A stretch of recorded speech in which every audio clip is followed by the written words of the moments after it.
Assalamualaikum warahmatullahi wabarakatuh. Perkenalkan, saya Miftahul Sa'diah, guru SDN 1 Selopuro. Pada kesempatan kali ini, saya akan membagikan pemahaman saya selama mengikuti pelatihan mandiri pada platform Merdeka Mengajar dalam aksi nyata, menyebarkan pemahaman Merdeka Belajar.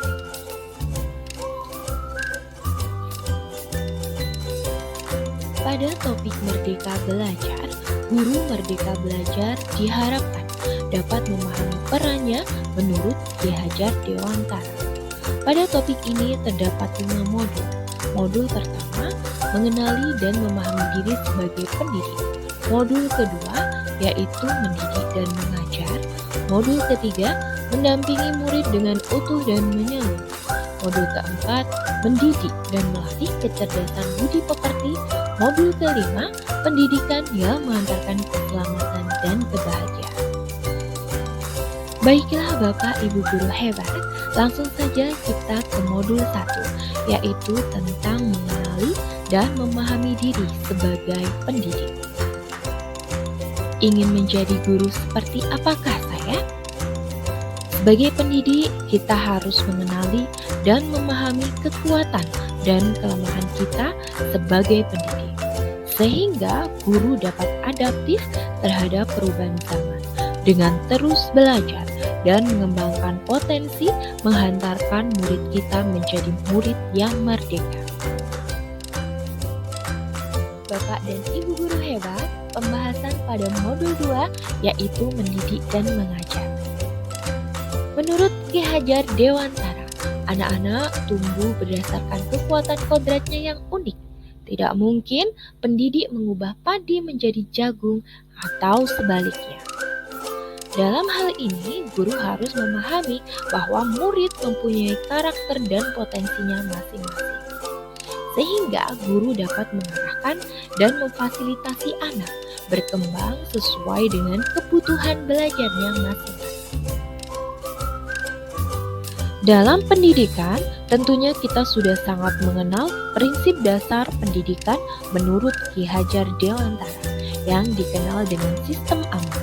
Ada 3 prinsip, yaitu yang pertama, engarso sung tulodo, guru selalu memberikan contoh yang baik. Yang kedua, emadyo mangunkarso, guru membangunkan semangat murid. Yang ketiga, tuturi handayani, yaitu guru memberikan dorongan atau menjadikan murid-murid menjadi orang-orang mandiri dan merdeka yang tumbuh kembang secara maksimal. Pendidikan atau tuntunan seharusnya memberikan murid didikan lahir dan batin sehingga menjadi manusia secara utuh. Pendidikan tidak hanya memenuhi kebutuhan lahir yaitu kognitif atau pengetahuan, tetapi juga memenuhi kebutuhan batin sehingga mereka dapat belajar mengolah rasa, mengendalikan sikap yang akan mendukung perkembangan budi pekerti.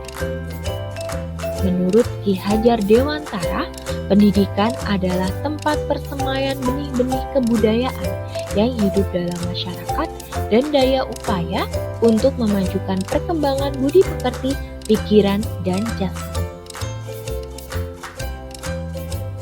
Bapak dan Ibu guru hebat, marilah kita menuju modul ketiga, yaitu mendampingi murid dengan utuh dan menyeluruh. Ada 2 hal yang kita pelajari dalam modul ini, yaitu kodrat keadaan dan asas trikon. Menurut Ki Hajar Dewantara, segala perubahan yang terjadi pada murid dihubungkan dengan kodrat keadaan, baik alam dan zaman. Kodrat alam berkaitan dengan sifat dan bentuk lingkungan di mana mereka berada. Kodrat zaman merupakan bagian dasar pendidikan murid yang berhubungan dengan isi dan irama. Nah, sedangkan asas trikon sendiri itu ada 3. Yang pertama kontinu, yang kedua konvergen, dan yang ketiga konsentris. Kontinu berarti pengembangan yang secara berkesinambungan, dilakukan terus-menerus dengan perencanaan yang baik. Konvergen yaitu bersama bangsa lain mengusahakan terbinanya karakter dunia sebagai kesatuan kebudayaan umat manusia sedunia tanpa mengorbankan nilai atau identitas bangsa masing-masing. Yang ketiga, konsentris, yaitu bersikap terbuka tetapi tetap kritis dan selektif terhadap pengaruh kebudayaan di sekitar. Baiklah Bapak Ibu guru hebat, selanjutnya pembahasan modul keempat, yaitu mendidik dan melatih kecerdasan budi pekerti. Apa itu budi pekerti?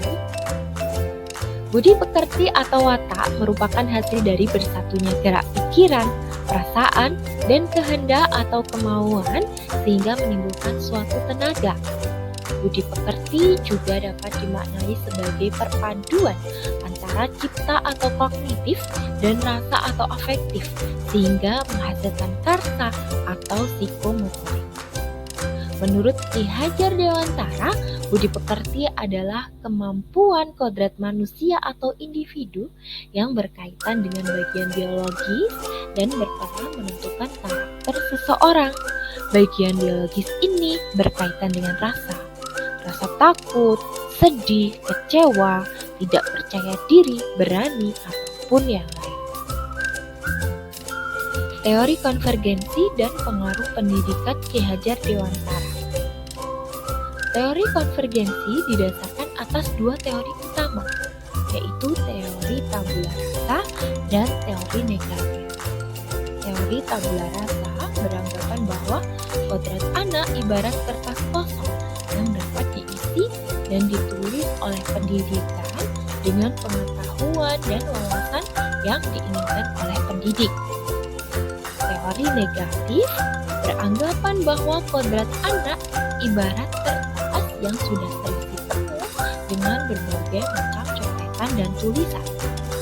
Dari dua teori tersebut, Ki Hajar Dewantara memberikan pandangan baru dengan menggabungkan kedua pendekatan teori tersebut yang disebut dengan teori konvergensi. Menurut Ki Hajar Dewantara, kodrat manusia sebagai suatu kertas yang sudah terisi dengan tulisan-tulisan yang sama dan belum jelas arti dan maksudnya.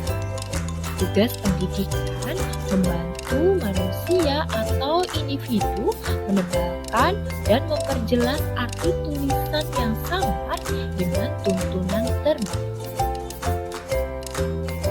Baiklah Bapak dan Ibu guru hebat, selanjutnya kita menuju modul terakhir, modul 5, yaitu pendidikan yang mengantarkan keselamatan dan kebahagiaan. Fungsi pendidikan yaitu mengantarkan murid agar siap hidup dan memberikan kepercayaan kepada murid bahwa di masa depan mereka akan mampu mengisi zamannya demi mencapai keselamatan dan kebahagiaan. Tuntutan pembelajaran abad 21 yaitu menjadi pembelajar sepanjang hayat, membangun konteks diri serta identitas suatu bangsa.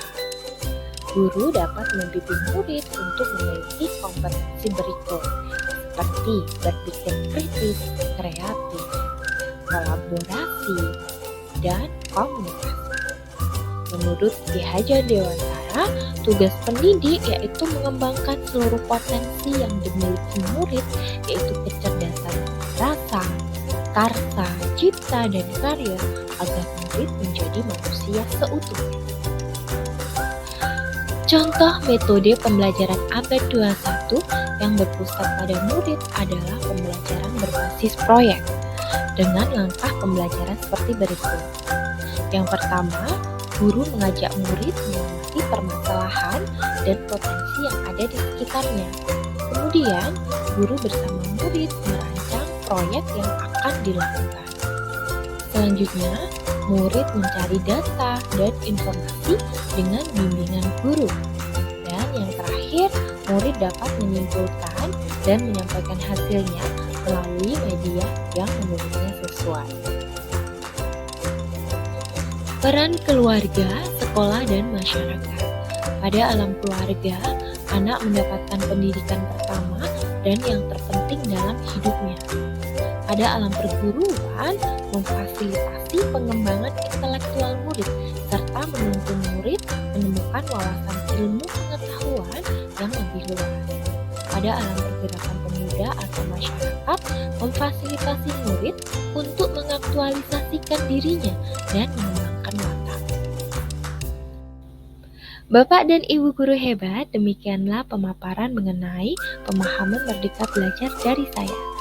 Setelah mengikuti paparan pemahaman Merdeka Belajar ini, saya mohon bantuan Bapak Ibu semua untuk berkenan mengisi umpan balik pada link yang tertera di kolom komentar tentang apa yang Bapak Ibu pikirkan dan langkah apa yang akan Bapak Ibu lakukan setelah mengikuti paparan mengenai pemahaman Merdeka Belajar ini. Terima kasih, tetap semangat dan salam sukses. Wassalamualaikum warahmatullahi wabarakatuh.